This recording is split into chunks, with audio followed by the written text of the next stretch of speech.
11 जुलाई 1967। षष्ठी में कोई जलमयी नहीं होती है कि सारी षष्ठी जल में डूब जाए। षष्ठी में मनुष्य, जानवर, खेती बाड़ी आदि सब कुछ होता है, क्योंकि मनुष्य के लिए तो सब कुछ चाहिए। शास्त्रों में जो प्रलय का वृत्तांत लिख दिया है वो रंग है। प्रलय माने सब कुछ लीन हो जाता है, कुछ भी नहीं बचता। अब आत्माएं अनादि है, परमात्मा अनादि है, षष्ठी अनादि है, षष्ठी की 5 तत्व अनादि है। तो जो अनादि चीज है वो खलास कैसे हो जाएगी? हाँ, रूप बदल जाता है। नरक से स्वर्ग बन जाता है। बाकी बिल्कुल न नरक रहे न स्वर्ग रहे, ऐसे कभी होता नहीं। नरक जाता है तो स्वर्ग की स्थापना होती है। तो ये सुख दुख का नाटक है, प्रलय होती नहीं है। ये सृष्टि का चक्र फिरता ही रहता है। बच्चों को आदि से लेकर अंत तक सारा याद रखना है कि आदि में क्या हुआ और मध्य में क्या हुआ और अंत तक क्या होता है। मनुष्यों को तो अनेक प्रकार के चित्र याद आते हैं, मेले मलाखड़े याद आते हैं। वो सब चित्र और वो सब मेले मलाखड़े हैं हद के, और तुम्हारी है बेहद की याद। बेहद की खुशी है और तुम्हारा बेहद का धन है, क्योंकि बेहद का बाप है। बेहद का धन कौन सा है? ज्ञान धन है बेहद का धन, जो बेहद के बाप से ही मिलता है। हद के बाप से हद का धन मिलता है एक जन्म के लिए, वो भी एक जन्म काम आवे ना आवे। और बेहद के बाप से 21 जन्मों का बेहद का सुख देने वाला धन तो मिलता ही है। साथ ही साथ 21 जन्मों के आधार पर 63 जन्मों का भी हिसाब किताब बन जाता है, अपने अपने पुरुषार्थ के आधार पर। जो जितना पुरुषार्थ करता है वो उतना धन,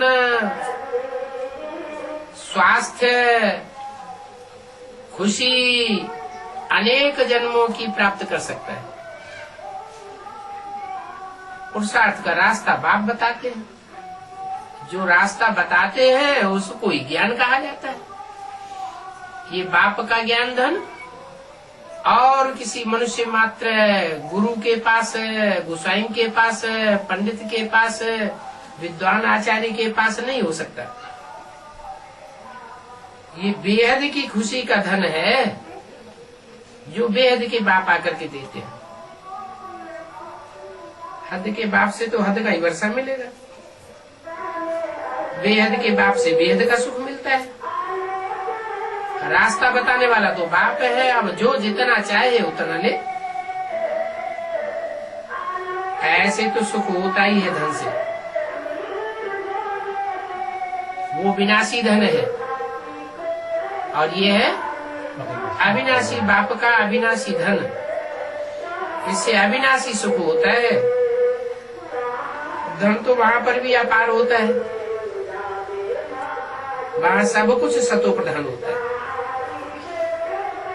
और यहाँ सब कुछ तमो प्रधान है। धन भी दुख का निमित्त बन जाता है। कोई को बहुत ज्यादा धन हो तो भी वो बहुत दुखी रहता है, तो धन तमो प्रधान हुआ ना। वहाँ धन सतो प्रधान होता है। धन किसी के पास ज्यादा भी है, थोड़ा भी है, तो भी दुखदायी नहीं होगा। सुखदायी होगा। तुम्हारी बुद्धि में है कि हम सतो प्रधान थे, अभी फिर हमको सतो प्रधान बनना है। ये भी तुम अभी जानते हो, मनुष्य तो घोर अंधेरे में, तुम्हारे में भी नंबरवार है।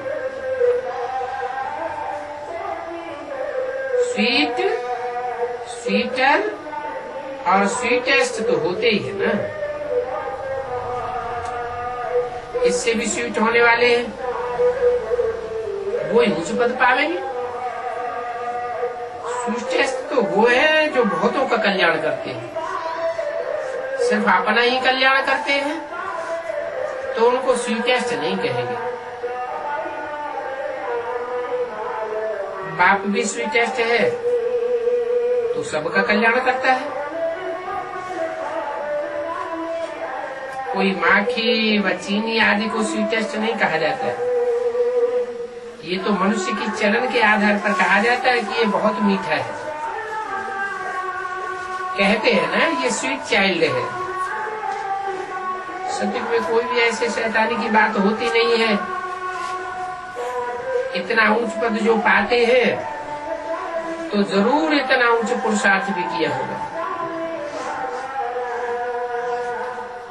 तुम अभी नई दुनिया को जानते हो, औरों की बुद्धि में नहीं होगा ये कौन सी नई दुनिया की बात करते हैं। तुम्हारे लिए तो जैसे कि कल ही ये नई दुनिया सुखधाम होगी, और कलयुगी मनुष्यों के लिए 40-50 हजार वर्ष अभी पड़े हुए हैं। वो समझते हैं कलयुग बहुत दूर है, तुम समझते हो कि अब कलयुग गया कि गया। तुमको पता ही नहीं है इस विश्व में शांति कब थी। तुम्हारी बुद्धि में तो बैठ गया है कि आज से 5000 वर्ष पहले भी विश्व में शांति हुई थी। 2500 वर्ष तक सुख शांति का राज्य चला था। सब मनुष्य कहते हैं विश्व में शांति हो जाए। तुम बच्चे जानते हो कि पहले भी विश्व में शांति थी, अब भी विश्व में शांति होगी। 2500 वर्ष तो अशांति रही, अब शांति कैसे हो जाएगी? क्योंकि 2500 वर्ष के बीच में कभी भी बाप जो आत्माओं का बाप है वो इस सृष्टि पर आता ही नहीं। अभी आया हुआ है तो जरूर शांति होगी। जो शांति की स्टेज में रहेंगे, समझेंगे कि मैं आत्मा शांत स्वरूप हूँ, तो उनको शांति भाषेगी। आत्मा की स्थिति में रहने की बात है। बाप कहते हैं तुम आत्मा हो, आत्मा स्वयं शांत स्वरूप है, आत्मा का रूप ही शांति का है। अशांत तब होती है जब तामसी देह में आती है। सतयुग में भी देह होती थी, लेकिन वहां सतो प्रधान देह थी। जो चोला था 5 तत्वों का बना हुआ, वो सतो प्रधान था। 5 तत्वों से चोला बनता है ना, पृथ्वी जल वायु अग्नि आकाश। ये 5 तत्व सारों में प्रवेश करने वाली आत्माएं भी सतो प्रधान थी। अब देह के सुख भोगते भोगते, 5 तत्वों के सुख भोगते भोगते आत्माएं भी तमो प्रधान हो गई और 5 तत्व भी तमो प्रधान हो गए। अभी बाप आकर के रास्ता बताते हैं कि तमो प्रधान से सतो प्रधान कैसे बने। क्या रास्ता बताते हैं? कौन बनाएगा तमो प्रधान को सतो प्रधान? ये सारी दुनिया तमो प्रधान है, कैसे बनेगी?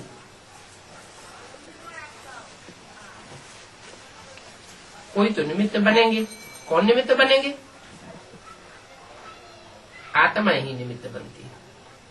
आत्माएं जो ऑलराउंडर पार्टधारी है, आदि से लेकर के अंत तक पार्ट बजाने वाली है, उन आत्माओं के लिए बाप कहते हैं कि तुम पहले सतो प्रधान थे।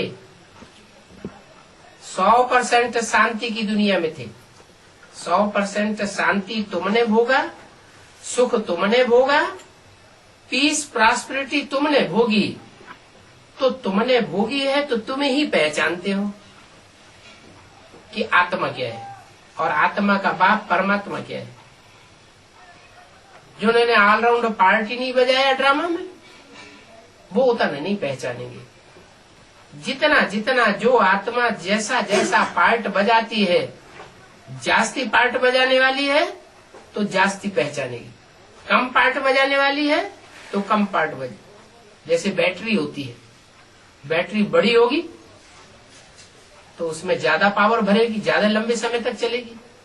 छोटी बैटरी होगी तो थोड़े समय तक चलेगी।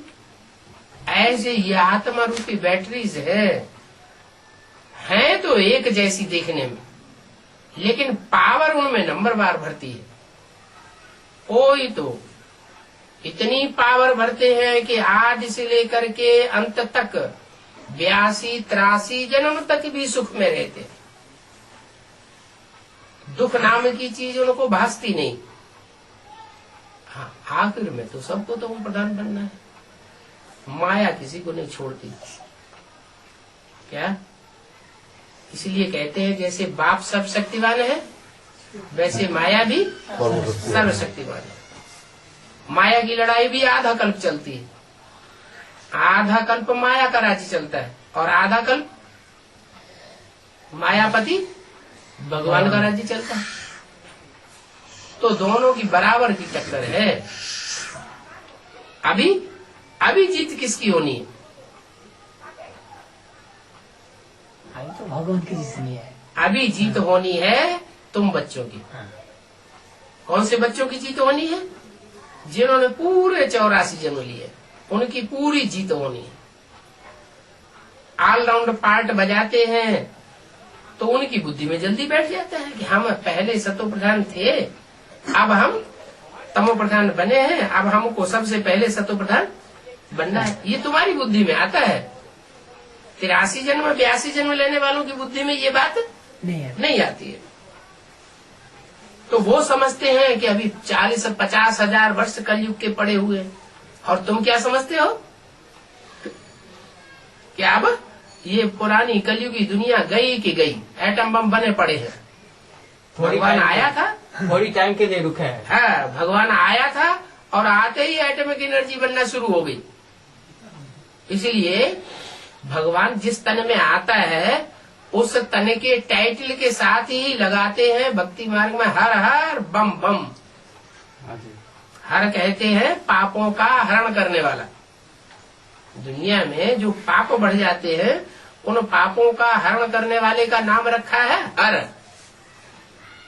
और वो हर है पापों का हरण काहे से करता है? बम छूटते हैं तो पापों का हरण हो जाता है। पहले ज्ञान के बम छोड़ता है। क्या? दुनिया की हर चीज पहले सूक्ष्म होती है, फिर स्थूल होती है। मकान भी पहले दिमाग में नक्शा आएगा। कितना सूक्ष्म नक्शा बनता है अंदर अंदर, कोई बाहर से देख भी नहीं सकता।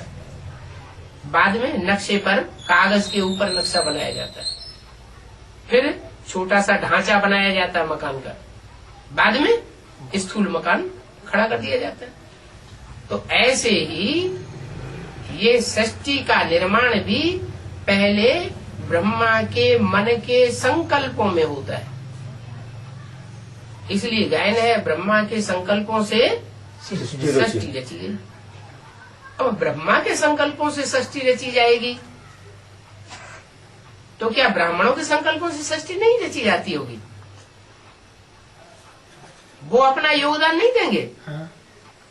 ब्रह्मा है मुख्य, तो उसकी भुजाएं भी है। भुजाओं के बगैर काम थोड़े ही होगा, तो भुजाएं भी अपना सहयोग देती हैं सृष्टि निर्माण में। हाँ, जो भुजाएं जितना सहयोग देती है उतनी प्राप्ति करती है। जो जितनी स्थापना का काम करेगा वो उतनी प्राप्ति करेगा। स्थापना करेगा तो पालना भी करेगा, स्थापना नहीं करेगा तो पालना भी नहीं करेगा।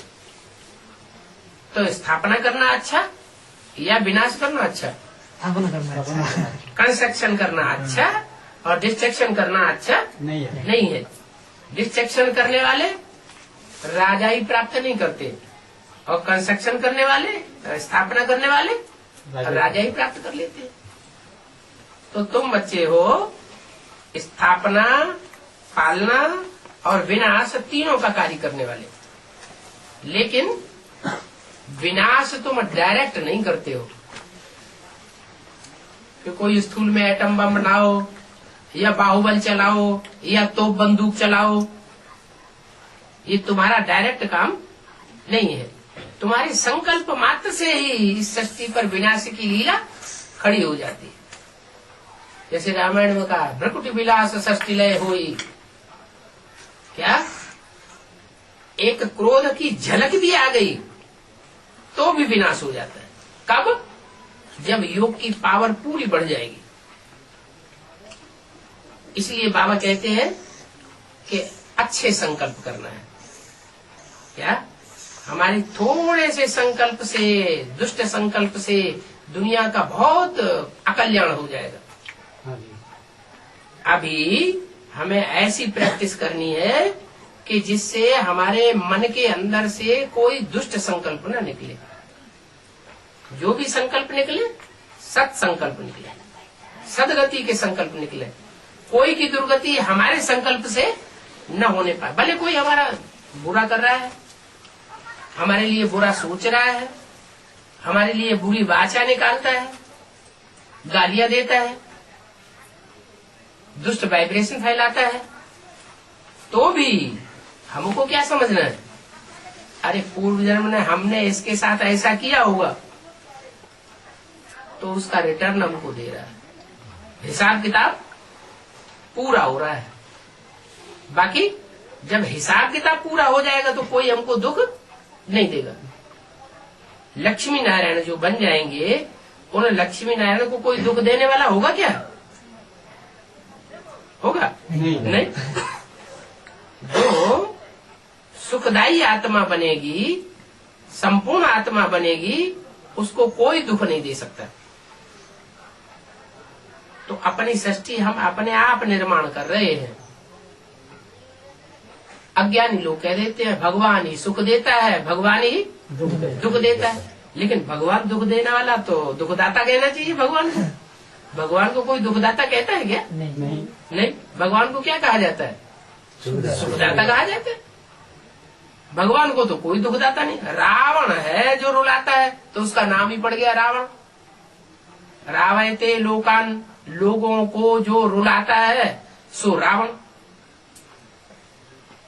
और मनुष्यों को जो रमण कराता है सुख में वो राम। नाम ही ऐसा पड़ जाता है। कैसा? काम के आधार पर। जैसा जिसका नाम, जरूर उसने वैसा काम किया। इसलिए शास्त्रों में जितने भी नाम हैं वो सब अर्थ सहित है। व्यर्थ कोई नाम नहीं है। चाहे महाभारत में नाम हो, दुर्योधन, दुशासन, युधिष्ठिर, ये सब अर्थ सहित है। चाहे भागवत में हो, चाहे रामायण में हो, और चाहे देवासुर संग्राम में हो, जो भी नाम है वैसा वैसा उन्होंने काम किया है तो वैसे वैसे उनके नाम रख दिए। तो तुम बच्चे नई दुनिया को जानते हो कि नई दुनिया कैसे स्थापन होती है, कैसे बनती है नई दुनिया। नई दुनिया का मूल संकल्प क्या है?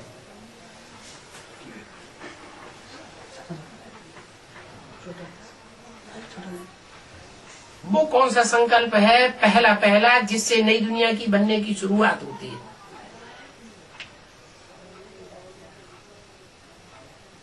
मैं देह नहीं हूँ, मैं आत्मा हूँ। स्व स्थिति में स्थित होना माना स्वर्ग बनाना। स्व से बनता है स्वर्ग और परचिंतन से पतन की जड़। दूसरों को नहीं देखना है दूसरा क्या कर रहा है। दूसरा जो कुछ कर रहा है वो अपने लिए कर रहा है। अच्छा करता है, बुरा करता है, अपने लिए कर रहा है। हम जो करेंगे वो हमको मिलेगा। इसलिए कर्म की थ्योरी पर पक्का रहना चाहिए। कर्म की थ्योरी पर कौन पक्के रहेंगे? जो आत्मा को मानेंगे।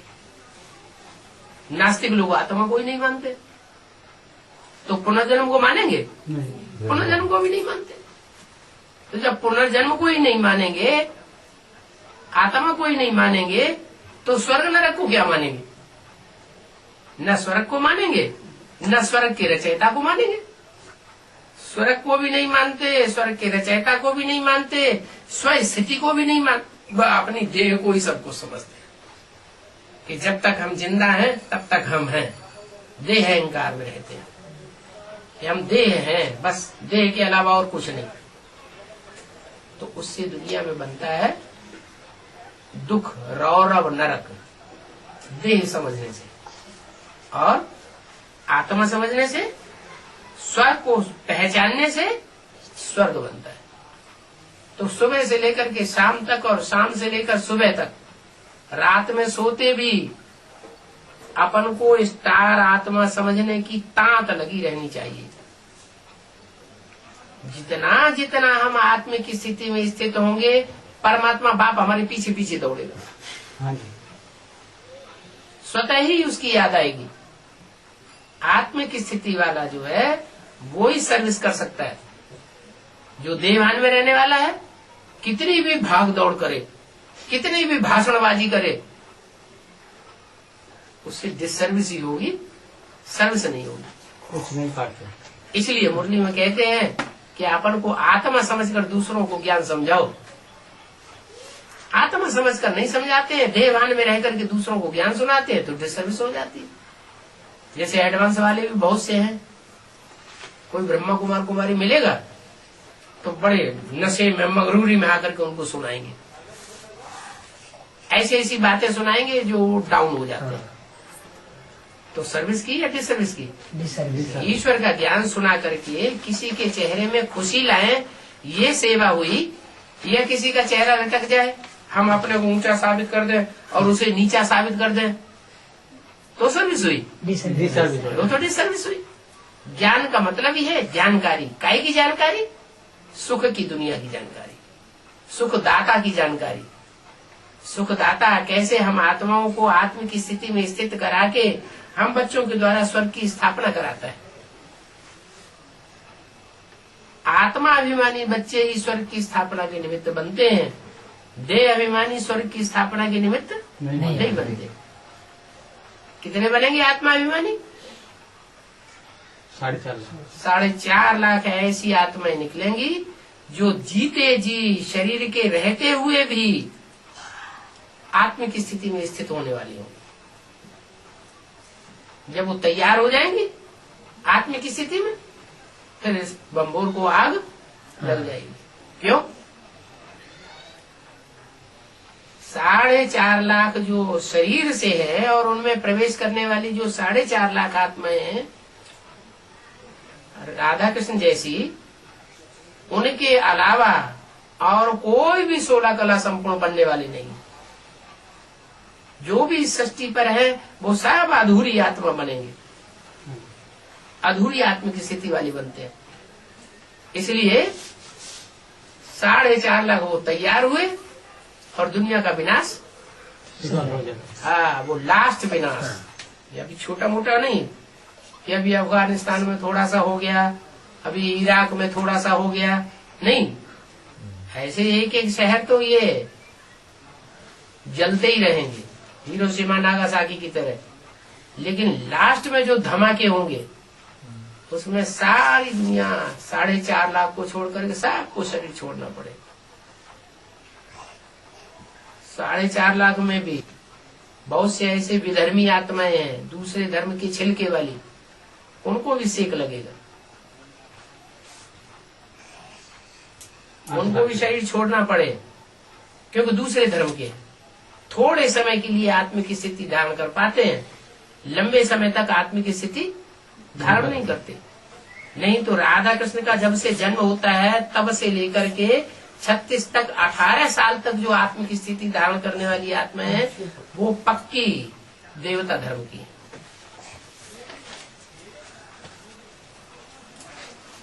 उनके शरीर जो कंचन काया बनेंगे, उस कंचन काया वाली आत्माएं जो है, उनसे जन्म लेने वाले बच्चे वो अविनाशी है।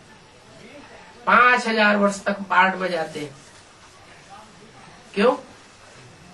क्योंकि सतयुग में जो जन्म लेंगे पहले जन्म में, वो कौन से धर्म की आत्माएं जन्म लेने वाली होंगी?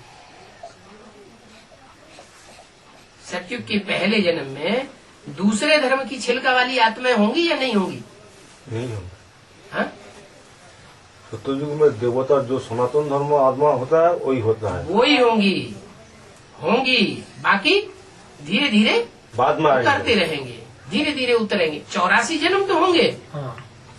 जो भी बीज रूप आत्माएं 4.5 लाख हैं, उनके 84 जन्म तो पूरे होंगे। भले पहले जन्म के लास्ट में आवे, लेकिन वो आत्माएं जो है गैप मार देंगी। जैसे राधा कृष्ण की आत्माएं षष्ठी रूपी रंगमंच पे कितना गैप मारती हैं? 50 साल। 69 में शरीर छोड़ा और 18 में जन्म होगा। कितने साल हुए? 50 साल हो गए ना। तो उनको ही 50 साल लग जाता है। तो वो तो है चंद्रवंश की पक्की। कौन? ब्रह्मा और सरस्वती, वो तो चंद्रवंश के हीरो हैं। तो उनको ही जब 50 साल का टाइम लग जाता है, तो जो और धर्म के जो बीज हैं, जिनमें दूसरे दूसरे धर्म का छिलका चढ़ा हुआ है, उनके और भी टाइम कम हो जाता है। तो वो जन्म लेते रहेंगे। कब तक लेते रहेंगे? जब तक इस्लाम धर्म में कन्वर्ट होने वाली आत्मा ऊपर से नीचे न उतर आए। वो कब उतरेगी? न? सतयुग के पहले जन्म के अंत में। सतयुग को का पहला जन्म तब तक रहेगा, तब तक जो चंद्रवंशी आत्माएं हैं, राधा कृष्ण जैसी, वो उतरती रहती है। वो आधार मूर्त आत्माएं भी उतरती है और वो बीज रूप आत्माएं भी उतरती है। क्या? सारी आत्माएं उतर आती है, तब फिर जाकर के वो इस्लाम धर्म की जो आत्मा है बीज, वो उतरेगी। नहीं, वो क्या नाम, ये इस्लाम धर्म का जो आधार मूर्त है नारायण, वो नारायण ऊपर से आकर के जन्म लेगा। और उसको जन्म देने वाला भी कौन होगा? नारायण को जन्म देने वाला नारायण ही तो होगा, कि कोई दूसरा होगा? नारायण होगा। तो कृष्ण की आत्मा ही नारायण बनने के बाद अपनी आयु पूरी होने पर वो दूसरे धर्म में कन्वर्ट होने वाला जो नारायण है उसको जन्म देती है। फिर तो फिर दूसरों का जन्म होना शुरू हो जाता है। ऐसे ही आगे चल करके ये जनसंख्या बढ़ती चली जाएगी। पहले जन्म में 9 लाख से कितने बनेंगे? दुगटी हैं? 9 लाख से बढ़ेंगे, थोड़े बढ़ेंगे, ज्यादा नहीं बढ़ेंगे। और दूसरे जन्म में और ज्यादा बढ़ेंगे, ऊपर से और ज्यादा उतरेंगे, तीसरे जन्म में और ज्यादा उतरेंगे। इस तरह 8 जन्म में 2 करोड़ आबादी हो जाएगी। माने जैसे जैसे टाइम बीतता जाएगा, जैसे जैसे जन्म बीतते जाएंगे, वैसे वैसे ऊपर से उतरने वाली आत्माओं की संख्या भी बढ़ती जाएगी। ऐसे ऐसे सृष्टि बढ़ती है। तो तुम तो नई दुनिया को जानते हो। तुम्हारे लिए तो जैसे कि कल ही नई दुनिया सुखधाम होगी, और कलयुग मनुष्यों के लिए 40-50 हजार वर्ष है। उनको पता ही नहीं है कि शांति कब थी। कहते हैं विश्व में शांति हो जाए। अब तुम जानते हो विश्व में शांति थी। विश्व में शांति तो विश्व का पिता ही करेगा। घर में अशांति होती है, बच्चे बहुत अशांति मचाते हैं, तो उनको कंट्रोल कौन करता है? पिता। घर का बाप ही कंट्रोल करते हैं। तो तुम स्थापन कर रहे हो विश्व में शांति। अभी ये बातें सबको समझावे कैसे? कोई कहते हैं सेमिनार करें। क्या? ऐसी ऐसी पॉइंट सेमिनार में निकालनी चाहिए जिसकी बहुत चाहना मनुष्यों को। विश्व में शांति के लिए शोर मचाते रहते हैं, क्योंकि इस दुनिया में अशांति तो बहुत है। क्यों अशांति बहुत है?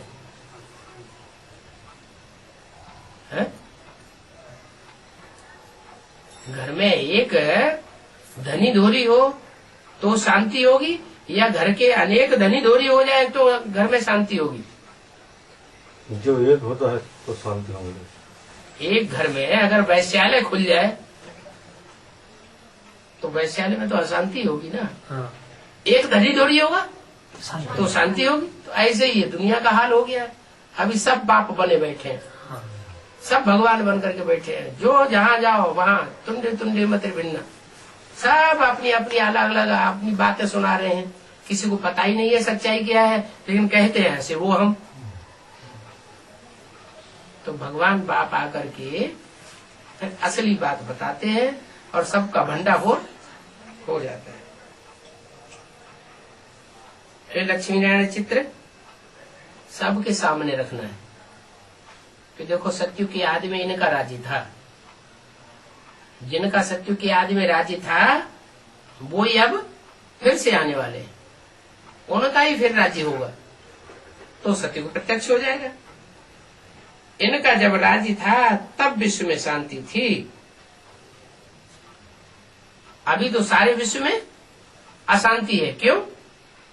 क्योंकि जब इनका राज्य था तो शांति थी, अब ये प्रजा की भी प्रजा बने हुए हैं। तो जो होना चाहिए ऊंची गद्दी के ऊपर, भगवान जिनको ऊंची गद्दी देता है लायक समझ करके, वो नीचे बैठा दिए गए, तो दुनिया में अशांति होगी या शांति होगी? अशांति होगी। ओम शांति। रात्रि क्लास चल रहा था। 8 दिसंबर 1968 दूसरे पेज के मध्यांत में बात चल रही थी राम और रावण के परिवार की। बताया कि राम गयो रावण गयो जिनको बहु परिवार।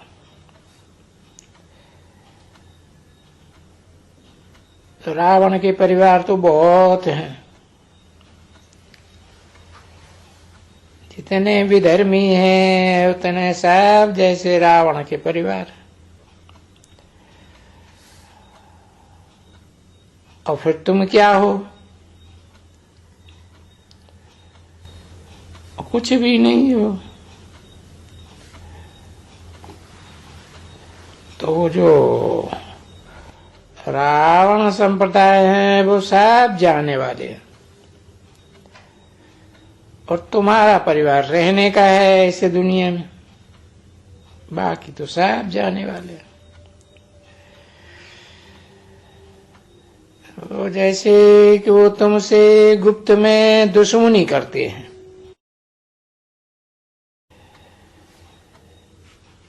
कि तुम इस दुनिया में क्यों रहते हो। देखो, कभी भी कहते हैं ना, और ये भारतवासी सन्यासी भी कहते हैं तुम्हारे लिए कहते हैं।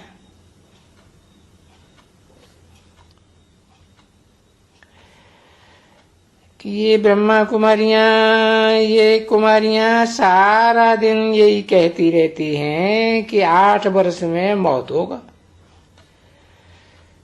10 वर्ष में मौत होगा। ये तो मौत ही मौत मांगती रहती है,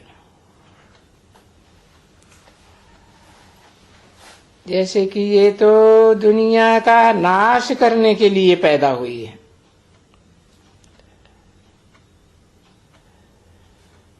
अभी गुस्सा करते हैं कि ये नाश करने के लिए पैदा हुए हैं। उनको क्या मालूम कि विनाश में ही शांति है। तो वो तो इस बात को जानते ही नहीं हैं, और तुम तो जानते हो कि हाँ, शांति तो विनाश में ही है, वरना शांति तो हो नहीं सकती।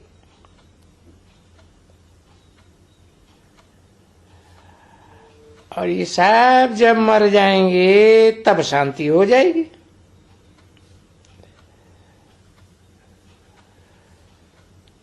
तो वो बात तो सच्ची है ना, लिखते भी हैं। इस होवनहार विनाश के बाद वो जो लिखा है ना टेलीग्राम में, तो लिखा है विनाश के बाद ये माना कि विश्व में शांति होगी ही होगी, और वो होती है।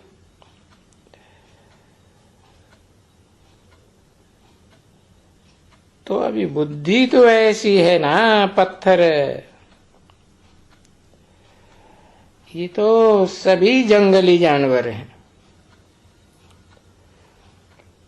जानवर हैं तो झगड़ा ही करते रहते हैं।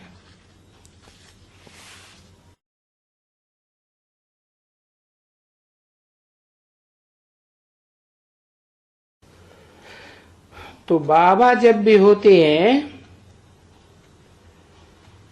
तब लिख देते हैं कि इनसे झगड़ा बगड़ा कुछ भी न करो,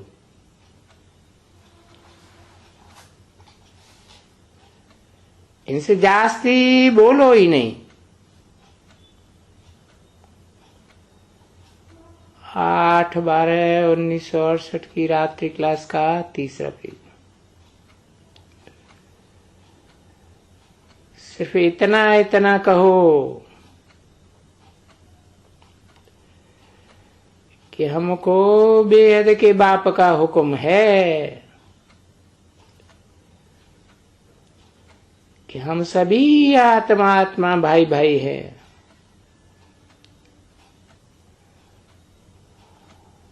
और वो हमारा बाप है बेहद का, हम ये समझते हैं।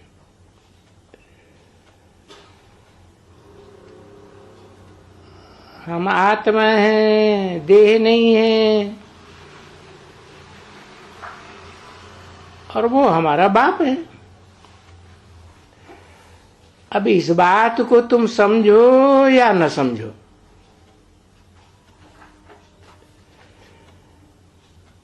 बाकी वो जो आत्माओं का बेहद का बाप है वो कहते हैं कि मुझे याद करो, और मुझे पहचान करके एक को याद करो।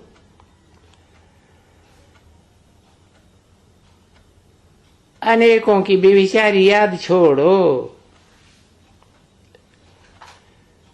और कोई को भी याद न करो।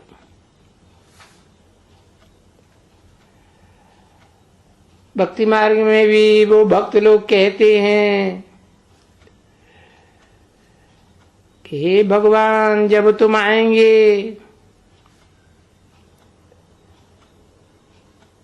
तो कौन कहते हैं? ये आत्मा ही तो कहती है ना, कि ये विनाशी शरीर कहता है। ये तो जड़ है, 5 तत्वों का पुतला। तो आत्मा कहती है इस जड़ यंत्र के द्वारा कि मैं बाबा आप की बनूंगी।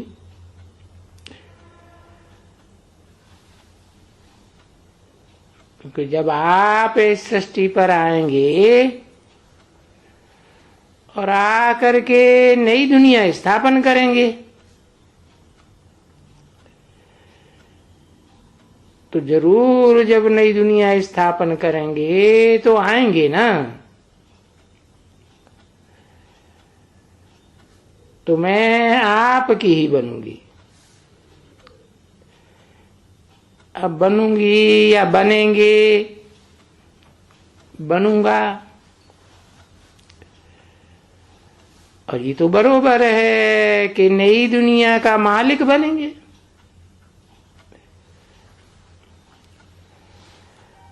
अभी ऐसी समझानी चाहिए उनको देने के लिए।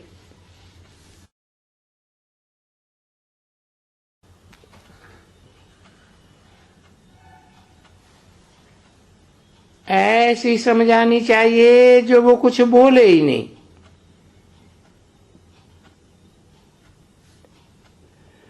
बोलो हम कुछ ये शास्त्र वास्त्र की बात ही नहीं उठाते।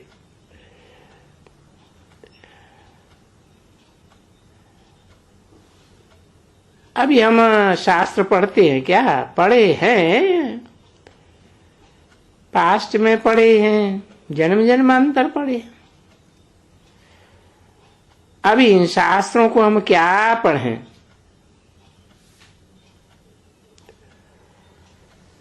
अभी बाप तो कहते हैं कि सब कुछ भूल जाओ, कुछ भी नहीं पढ़ो। गीता में भी अर्जुन को कहा ना, जप तप वेद शास्त्र तीर्थ यात्रा इनसे मैं नहीं मिलता हूं।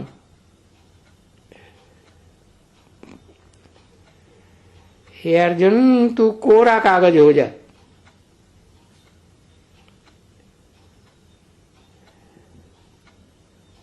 सिर्फ मुझे याद कर। बोला है ना, मामेव नमस्करो।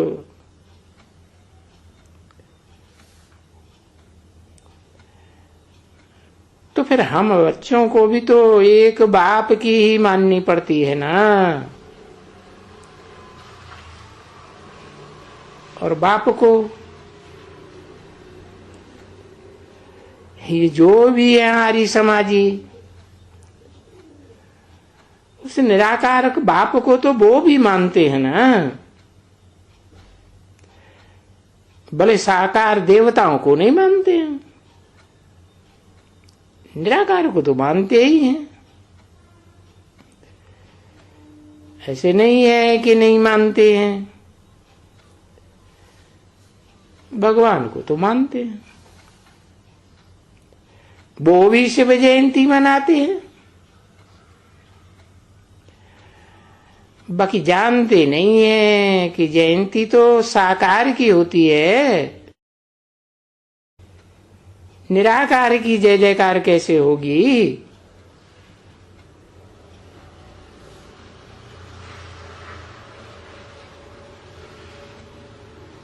अभी कोई कोई सेक्शंस हैं उनके जो कोई मानते हैं, कोई नहीं मानते। हर एक बात में अब ये शंकराचार्य लोग हैं, ये क्या सभी एक ही हैं? सबका एक मत है। और ये क्या एक ही रास्ता चुनते हैं क्या भगवान से मिलने के लिए? नहीं, कोई तो आते हैं, तुम्हारा देखते हैं, लिखते हैं, ओपिनियन भी लिख करके जाते हैं। हाँ, ये तो अच्छी बात है। और कोई तो ऐसे हैं, देखो, उड़ाने में भी देरी नहीं करते हैं।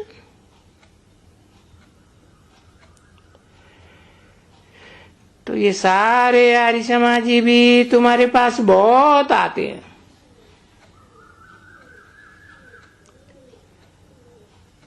और देखते हैं, अच्छा है, ओपिनियन लिख करके जाते हैं। और कोई ये देखो, इनमें भी तो सेक्शंस है ना।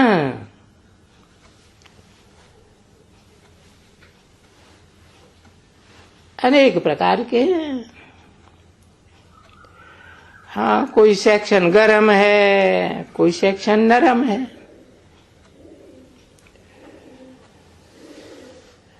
तो बाबा हमको समझाते हैं, कोई भी आवे, गरम आवे या नरम आवे, तो तुम बच्चों को उनसे कोई से भी दरकार नहीं है झगड़ा करने की।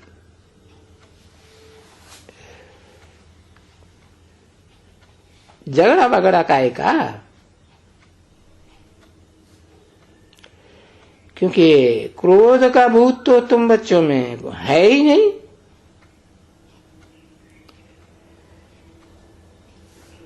तो फिर उनको बहुत प्यार से,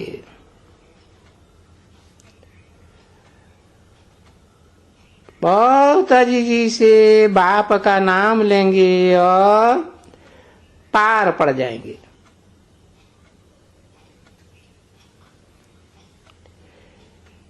कि हमको फादर यानी शिव बाबा हमको ये कहते हैं और ब्रह्मा के तन से कहते हैं,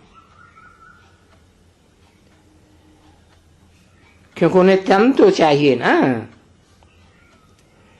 वो तो निराकार है, जैसे आत्मा सबकी निराकार है, तो हर आत्मा को ये शरीर चाहिए। तो ब्रह्मा के तन से कहते हैं।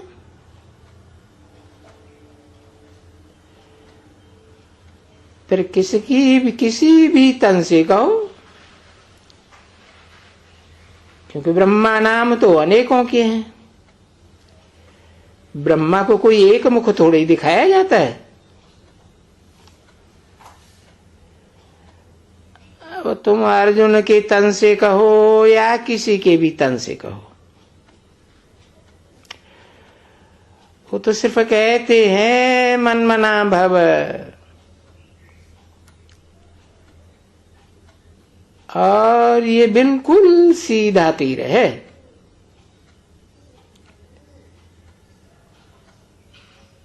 एक ही समझाने का ज्ञान बाण है कि मुझे याद करो,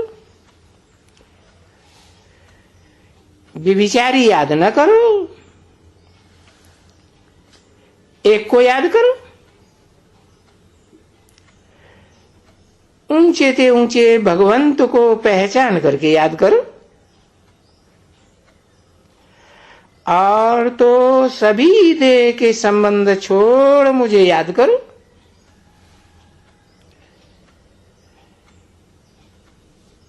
तो तुम इस तरह मेरे साथ योग लगाने से ऊंचे ते ऊंचा पद पावेंगे, क्योंकि वो ऊंचे ते ऊंचा है ना। अब जो जितना याद करेंगे वो उतना ऊंच पद पावेंगे।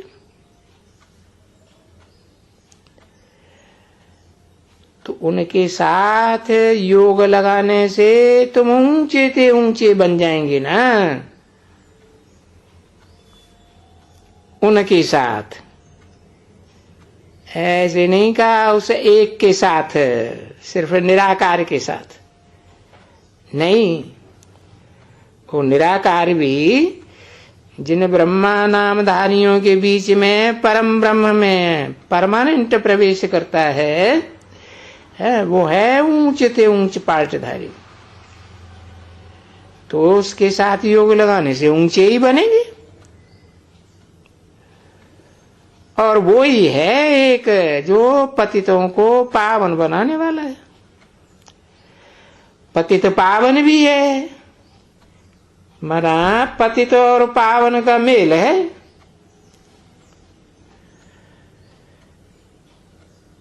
तो संग के रंग से पतित भी पावन बन जाएगा।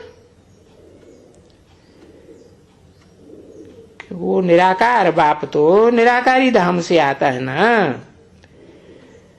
जैसे निराकारी धाम में परम धाम में सब आत्माएं पवित्र ही रहती है।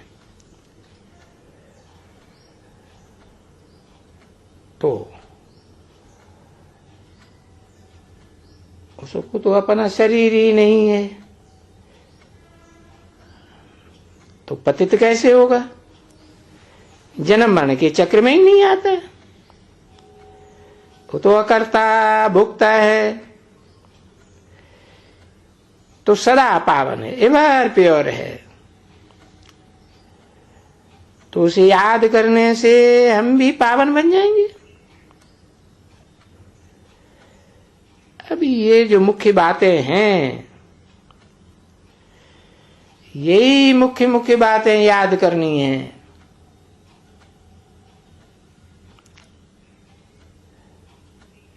हाँ, ज्यादा तिक तिक तिक तिक तिक तिक, अरे तिक तिक बाबा तुमको समझाई है ये बात बाबा ने। तो ये टाइम लगाया है ना, बहुत तिक तिक करने में, समझाने में बहुत टाइम वेस्ट कर दिया। खुद ही नहीं समझे हैं तो तिक तिक करते रहते हैं। और समझना क्या है, वो देखो गीता में भी तो कहा है,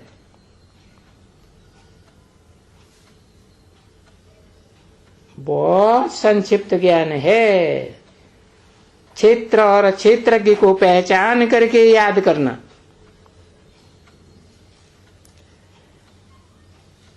क्षेत्र अर्जुन का तन बताया, बोला है ना, इदम शरीरम कौन्तेय क्षेत्रम इत्यभिधीयते। हे अर्जुन, ये तेरा जो शरीर रूपी रथ है यही क्षेत्र है, धर्म क्षेत्र है, कर्म क्षेत्र है,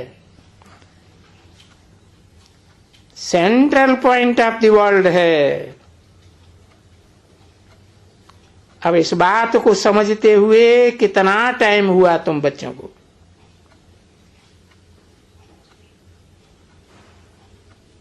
तो बाबा ऐसे थोड़े ही कहते हैं कि सारा जिंदगी ये तिक तिक तिक तिक ही करते रहना है। नहीं, पिछाड़ी में तो फिर बाबा कह ही देते हैं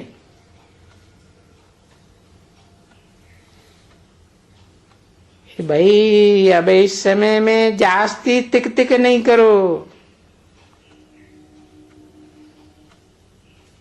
क्योंकि बहुत ब्रह्मा कुमार कुमारियां हैं, वो जैसे कि तोते मिसल हैं। जैसे तोता है ना, रट्टा लगाता है बात का, उनको कुछ भी सिखलाओ तो वो ही सिखलाते रहेंगे, आगे पीछे और कुछ भी नहीं समझेंगे। तो बस वो बस उतना ही सिखलाती रहेंगे।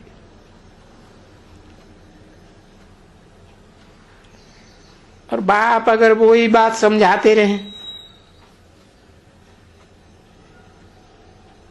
वो तो तुम खुद थक जाओगे सुनते सुनते। ऐसे तो फिर कोई कोई तंग भी हो जाते, कहते हैं अरे ये बाबा की मुरली तो एक ही प्रकार की है, बार बार वही रिपीटिशन।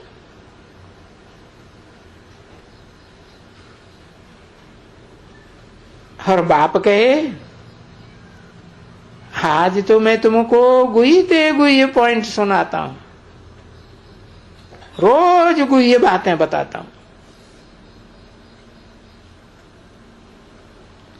अब मनुष्य कहें कि एक ही बात होती है मुरली में, तो फिर ऐसे समझते समझते क्या करते हैं कि छोड़ ही देते हैं।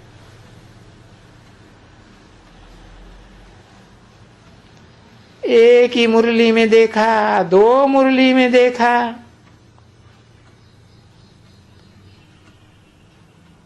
तो समझ लेते हैं अच्छा ये तो वो ही सावधानी, एक ही बात, रोज मन मना भव मुझे याद करो, ये याद की यात्रा की बात ही करते हैं। तो बस वो समझते हैं ये तो एक ही बात है, और क्या है, और तो कुछ भी डिटेल नहीं है। विचार सागर मंथन तो कुछ भी करते नहीं है, समझते नहीं है कि भगवान तो ऊंचे ते ऊंचे है, उसकी तो हर बात में बाल में खाल, खाल में बाल भरी हुई है, रहस्य भरा हुआ है। गीता में भी तो लिखा है, गुह्यात गुह्यतरम ज्ञानम, गुह्य ते गुह्य ज्ञान सुनाता हूं, सबक की समझ में थोड़ा ही आता है, तो फिर छोड़ देते। तो ड्रामा के प्लान अनुसार कोई न कोई ऐसे बहुत निकलते हैं जो फिर संशय में आ जाते हैं, छोड़ देते हैं, कहते हैं ये नॉलेज तो ऐसी ही है, ऐसी है वैसी है। अब बाप तो कहते हैं बस काम काटे दिल यारडे, कर्मेंद्रियों से कर्म करते रहो, बाप को याद करते रहो, और जीवन में बहुत शीतलता से चलते रहो, अपने बाप को याद करते रहो, मीठे ते मीठा बनते जाओ। बच्चों प्रति अभी कहाँ सुनेंगे, कोई भी दुनिया में कोई भी नहीं है जो अभी सुनेंगे। ये जो अक्षर निकलते हैं ना, मीठे मीठे रूहानी बच्चों प्रति, अब ऐसी बात तो कोई कॉपी भी नहीं कर सकेंगे।